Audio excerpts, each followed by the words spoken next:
আসসালামু আলাইকুম বন্ধুরা, সবাই কেমন আছো? আশা করি সবাই ভালো আছো। আজকে আমি একটা রেসিপি বানিয়েছি, এটা হচ্ছে খিচুড়ি।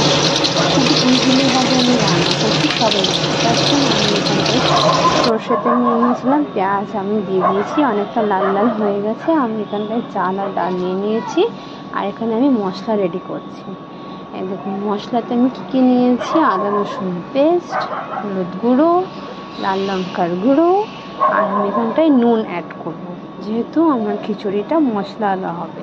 খুবই সুন্দর খেতে হয়েছে, দারুণ অপূর্ব। সবাই একবার অবশ্যই ট্রাই করবেন। আর আমার চ্যানেলকে যারা নতুন আছে তারা সাবস্ক্রাইব দিয়ে যাবেন অবশ্যই মনে করে। তো আমার এখানটায় পেঁয়াজটা ব্রাউন ব্রাউন হয়ে এসেছে।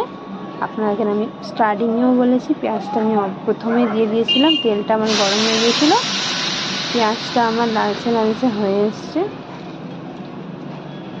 একদম ডিপ ফ্রাই, মানে একটু লাল লাল বেশি। খুব সুন্দর রান্না একটা। শনিবার দিন খিচুড়ি দারুণ খেতে হয়, তার সাথে পাঁপড় ভাজা, বেগুন ভাজা, আলু ভর্তা, খুবই সুন্দর লাগে খেতে।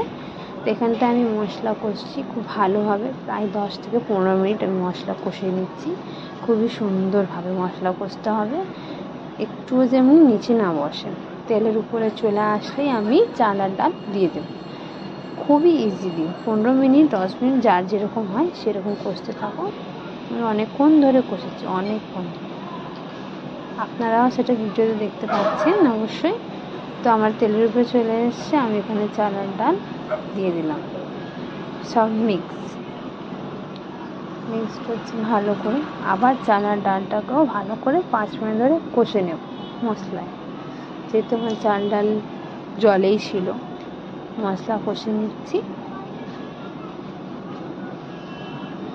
খুবই সুন্দরভাবে মশলা কষিয়ে নিলাম। এবারে আমি নিজের পরিমাণ মতো জল দিয়ে দেব। ঠিক জল দেবার 20 মিনিট পরে ঢাকনাটা ওপেন করবেন। আমার খিচুড়ি রেডি। খিচুড়িটা মোটামুটি 1 ঘন্টার ভেতরেই রেডি। নর্মাল ওয়াটার, কোনো গরম জল বা ঠান্ডা জল না, যেটা আমরা ইউজ করি খাওয়ার সেটা। দেখুন আমি একটু মাঝারিতে করেছি, এই দেখুন ঠিক 40 মিনিট পর বা 20 মিনিট পর দেখলাম খুলে, মাশাআল্লাহ আমার খিচুড়ি রেডি। আমি বাসনে নিয়ে নিয়েছি ভর্তা, ডিম সিদ্ধ, আলু সিদ্ধ। আসুন সবাই